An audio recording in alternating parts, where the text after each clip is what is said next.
সোণাপুৰৰ পৰা মই জুবিন গাৰ্গে কৈছো, ছিংগাপুৰত কোন সেইকেইটা তাত নাই নহয়। মই এতিয়া খাৰঘুলি কাহিলীৰ পৰা কতোৱে নাই। মই এতিয়া সোণাপুৰ, মাথো সোণাপুৰ। সোণাপুৰে মোৰ শেষ ঘৰ, শেষ মঞ্চ।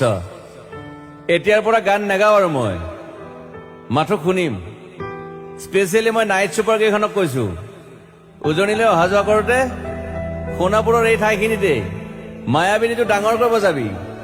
ৰৈ থাকিম উজাগৰে ৰাতিৰ বুকুত। মই আগতেও কৈছিলো আৰু এতিয়াও কৈছো, মোৰ কোনো জাতি নাই, মোৰ কোনো ধৰ্ম নাই।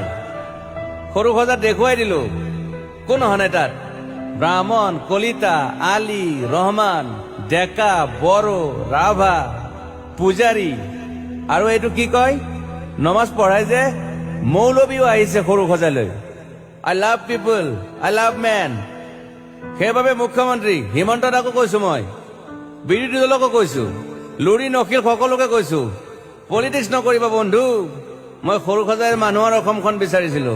চাই থাকিম সোণাপুৰৰ পৰা। খেলি মেলি হলে কষ্ট পাম, উভতিও আহিব নোৱাৰিম।